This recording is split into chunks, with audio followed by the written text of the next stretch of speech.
Ini anaknya emang udah kena Nah, ya? anaknya Ade Irma Suryani, dia dari atas tembok itu masih melihat bahwa Ade Irma Suryani itu tertembak. Nah, jadi dia waktu itu sebenarnya bingung ya. Dia mau turun, tetapi atas desakan dari istrinya supaya menyelamatkan diri saja, antara menolong anaknya. Nah, tapi mungkin ya pertimbangannya beda ya, seperti seorang ayah gimana sih melihat anak tertembak. Akhirnya kan dia menyelamatkan diri, tetapi anaknya tidak bisa diselamatkan. Tanggal 6 dia meninggal.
Hai, balik lagi sama aku Queen Athena. Kali ini kita melakukan perjalanan yang cukup jauh, pokoknya dari timur, barat, selatan. Ini gua nggak tahu nih Jakarta mana, pokoknya jauh banget tadi, kayak aduh lama banget. Untungnya nggak macet ya, karena ini di hari libur. Jadi aku ada di sebuah museum. Museum apa? Nanti kita coba keliling biar kalian tahu ini museum apa. Tapi aku nggak sendirian, karena ini museum jadi perlu tour guide. Jadi kalau teman-teman mau ke sini bisa langsung cari tour guide mana sih yang bisa membantu kalian untuk mengelola, mau beli, untuk melihat tempat-tempat yang ada di sini. Oke, kita langsung panggilkan Bapak tour guide. Gue belum kenalan guys, silakan Bapak. Oke, iya Ibu. Ya, Halo, selamat kenalkan. datang. Nama saya Pak Manulang. Bapak Manulang. Bapak Manulang, orang Medan Pak? Iya. Oh, orang Medan guys. Iya. Oke Pak, terima kasih ya sudah memberikan kesempatan kita bisa mengedukasi teman-teman di luar sana tentang museum apa sih ini Kak? Ini Museum Monumen Pancasila Sakti Lubang Buaya di Jakarta Timur. Jakarta Timur guys, gue dari barat ke timur kayaknya di kitab suci saya Pak. Jus sekali Pak ya. Untung hari libur. Oke Pak, kalau boleh tahu jelaskan sedikit nih Pak untuk harga masuknya, terus gimana sih sistemnya biar bisa nyampe masuk ke sini tuh gimana? Oh iya, kalau ke sini ini memang sangat mudah Ibu ya. Sangat mudah. Nah, kalau misalnya nanti berkunjung ke Monumen Pancasila Sakti, nah tinggal datang, nanti sampai di loket, bayar tiket, udah tinggal masuk. Bayar tiket. Tinggal masuk. Tiketnya untuk rombongan itu hanya 3.000 perak. Per orang? Per orang. Nah, untuk dewasa dikenakan 5.000. Per orang kalau rombongannya lebih dari 6 atau 10 atau gimana? Boleh, biasanya sih 50 ke atas. Nah, tapi tawuran. Ya karena kan seperti rombongan dari luar-luar kota itu kan bisa 5 bis, bisa 10 bis. Oke. Itu Study tour ya Pak ya? Iya, study tournya seperti Ibu lihat ini masih ada di itu tadi. Banyak guys tuh. Banyak tadi. Nah itu juga baru masuk. Gak anak sekolah juga tapi anak kuliahan juga Pak? Iya, anak kuliah. Keren banget ini. Tanpa berlama-lama lagi Pak ya, kita mungkin nanti boleh penjelasan sambil jalan Pak ya? Iya siap. Jadi pertama nih Pak, kita kemana dulu? Nah, kita pertama di sini nanti ada berapa tempat yang akan kita kunjungi. Nah, pertama kita ke rumah penahanan atau penyiksaan dulu. Nah, habis dari situ nanti baru kita ke sumur maut. Nah, guys. Habis dari situ nanti baru kita ke Tugu para pahlawan revolusi. Yang ada Garuda tuh Pak ya? Iya. Ikoniknya itu ya Pak ya? Iya. Dari situ? Habis dari situ ada namanya Rumah Pos Komando. Itu apa Pak? Jadi dulu itu digunakan oleh PKI sebagai pos komando waktu mereka latihan di sini, di Lubang Buaya sini. Oh, latihan. Jadi habis dari situ nanti ke rumah dapur umum.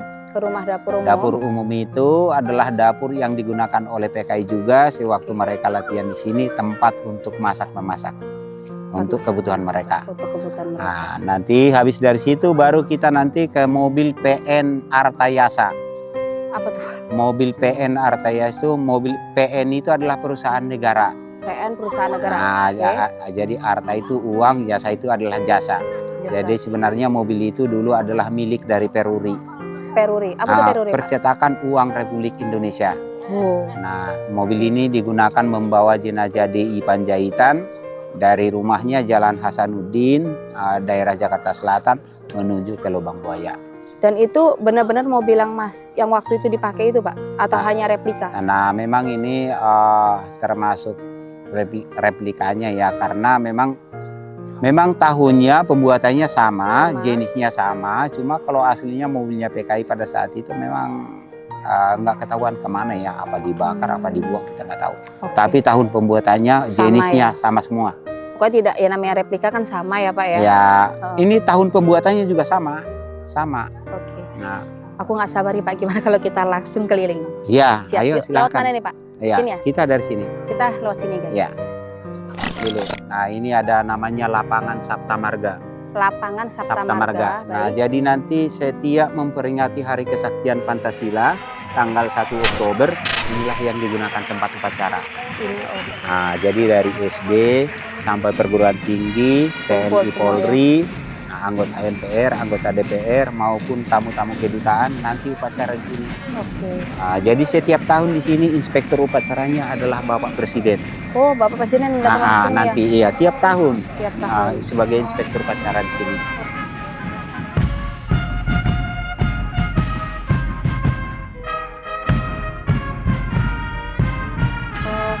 Jadi kita sekarang menuju ke rumah penahanan atau penyiksaan dulu. Rumah penahanan atau penyiksaan. Oke, bicara soal Bapak sendiri nih, udah berapa lama Pak Bapak di sini? Saya di sini ini sudah memasuki tahun ke-7. 7 tahun? 7 tahun. Wow, suka dukanya apa Pak menjadi tour guide nih? Ya kalau suka dukanya sih ya banyak juga ya. Nah, sukanya itu ya kan kita bisa memberikan informasi ke banyak orang, ya terutama anak-anak sekolah. Ya. Nah, dukanya itu kadang-kadang kalau mereka datang ke sini hujan besar. Oh, kasihan ya Pak. Ya kasihan, anak-anak itu basah kuyup, nanti takut pulang dari sini sakit. Masuk angin itu yang paling kita ini sebenarnya. Kasihan ya. Iya, kasihan. Kenapa Bapak tertarik menjadi tour guide ini? Apakah Bapak dulu lulusan dari sejarawan atau gimana gitu? Oh tidak, karena saya bekerja di Pusjara TNI, Pusat Sejarah TNI. Ini kan di lingkungan Mabes TNI. Oh, ini masuk Mabes TNI. Nah, Mabes TNI itu mempercayakan ini ke Pusjara TNI. Pusjara TNI. Pusat Sejarah TNI di Jalan Gatot Subroto. Nah, saya bekerja di situ. Nah, jadi kita itu tidak hanya di satu tempat. Dulu saya juga lama di Museum Prajuritan Taman Mini. Taman Mini, oke. Habis dari situ saya juga sudah pernah pindah menjadi bagian administrasi di Pusjara TNI Jalan Gatot Subroto. Berapa lama itu? Sekitar 5 tahun 4 bulan. 5 tahun 4 bulan. Tapi di Taman Mini saya itu 25 tahun. Berarti memang hidupnya itu mengabdi untuk sejarah ya? Iya, jadi ke sini ke Pusat Sejarah TNI, saya di sana 5 tahun 4 bulan, baru di sini sudah hampir 6 tahun, udah 6 tahunan. Itu Pak ya sumurnya? Nah ini itu isu sumurnya, tapi kita kesini dulu, rumah penahanan atau penyiksaan. Oke, kita ke rumah penahanan dulu teman-teman. Ya. Karena di sumurnya lagi rame ya Pak ya? Ya, nah biar agak mereka ini dulu. Ya, mereka fokus dulu. Fokus dulu. Kita ke penahanan. Penahanan ini boleh diceritakan Pak sejarahnya sedikit? Jadi ini rumah penahanan atau penyiksaan ini awalnya ini adalah milik dari Bapak Bambang Harjono. Bapak Bambang Harjono. Rumahnya ini sendiri? Iya. Okay. Nah, beliau itu adalah seorang guru kepala SD atau SR pada saat itu. SR itu apa ya Pak? Sekolah rakyat. Oke, sekolah rakyat ya. Nah, tetapi karena beliau itu adalah seorang simpatisan PKI, kemudian istrinya itu Sri Ningsi adalah seorang anggota Gerwani. Gerwani itu? Gerakan Wanita Indonesia. Gerakan Wanita Indonesia. Nah, sehingga rumah ini diberikan untuk digunakan sebagai tempat penahanan atau penyiksaan. Ini nggak boleh masuk Pak ya? Nggak boleh masuk karena udah dikasih pembatas. Nah, Ini hanya apa tadi gambarannya aja begini atau emang ada perubahan? nah ini sebenarnya kan semenjak dibangun memang koleksinya seperti ini. Koleksinya seperti ini, gambarannya seperti ini. Karena sewaktu diadakan penculikan terhadap Jenderal Angkatan Darat tersebut, semuanya dibawa dulu ke sini. Nah, saat dibawa ke sini memang sudah 3 orang yang dibunuh di tempat kediamannya, yaitu Letnan Jenderal Ahmad Yani, Mayor Jenderal MT Haryono, MT Haryono dan Brigadir Jenderal DI Panjaitan. DI Panjaitan. Jadi mereka sudah keadaan meninggal dibawa ke sini. Yang masih hidup ada 4 orang ini nih. Ini masih hidup yang teman-teman 4 bisa ini. lihat tuh nama-namanya di bawah ya. Nah, yang ini adalah Mayor Jenderal R. Suprapto, kemudian yang di tengah Brigjen Sutoyo Siswomi Harjo, yang paling pinggir Letu Pierre Tendean. Ini semua tuh bagian kepolisian ya Pak ya? Angkatan Darat. Angkatan Darat ya. Nah, yang di meja yang kecil itu adalah Mayor Jenderal S. Parman. Mayor S. Parman. Ini disiksa di sini ya Pak? Disiksa di sini, setelah diinterogasi di sini diadakan penyiksaan, baru dibunuh satu persatu. Baru diseret, dibuang ke arah sumur yang sebelah kanan kita. Nah, jadi awalnya sebenarnya rumah ini Ibu adalah sekolahan. Oke, awalnya sekolah. Iya. Nah, itu Ibu bisa lihat, itu di kamar tengah masih ada papan tulis. Iya, papan tulis. Itu masih aslinya. Oh, itu aslinya. Jadi awalnya rumah ini dipinjam oleh PKI untuk tempat rapat-rapat. Awalnya dipinjam untuk rapat ya. Iya, sehingga anak sekolah yang ada di sini sementara diliburkan dulu. Diliburkan. Malah berkepanjangan digunakan oleh PKI selama mereka latihan di daerah Lubang Buaya, sehingga anak sekolah yang ada di sini jadi pindah sekolah. Pindah sekolah karena rumah ini memang digunakan oleh PKI selama mereka latihan. Awalnya pinjam jadi hak milik ya? Bukannya milik tapi digunakan mereka selama mereka latihan. Oke. Nah, jadi kalau rumah ini masih aslinya, yang kita tambah hanya kaca yang di depan. Biar nggak merusak ininya ya? Karena dulu waktu masih terbuka anak-anak suka masuk ke dalam. Nanti takut koleksinya rusak ya. Nah, sehingga dikasih pembatas hanya sekedar. Nanti kalau 1 Oktober baru kita buka. Karena biasanya presiden maupun wakil presiden masuk ke dalam. Oke, siap. Habis mereka keluar, kita tutup lagi.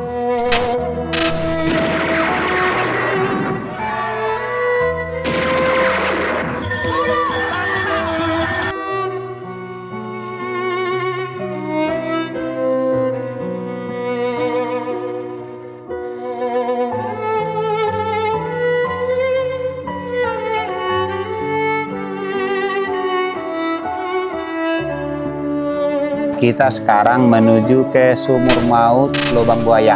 Sumur Maut Lubang Buaya. pada tanggal 1 Oktober Iya. menggunakan 12 meter Pak ya? Iya. Kita lihat yuk. Kita lihat. Ini ya Pak. Ya, inilah sumurnya ya. Ini dalamnya 12 meter. Dalamnya 12 meter. Tetapi diameternya hanya 75 cm. 75 cm. Jadi memang sumurnya sempit. Jadi emang kecil ya. Maaf ya, kayak saat dimasukin sumpek-sumpekan gitu ya? Iya, ya seperti kayak ikat sarden lah. Tumpuk-tumpuk. Oke. Ini cita-cita kan baca Pak ya, cita-cita perjuangan kami untuk menegakkan kemurnian Pancasila ya, tidak Pancasila, mungkin dipatahkan. Iya. Udah mulai banyak yang datang guys dari berbagai tempat. Dari berbagai tempat. Oke, mungkin nanti kita kesini lagi.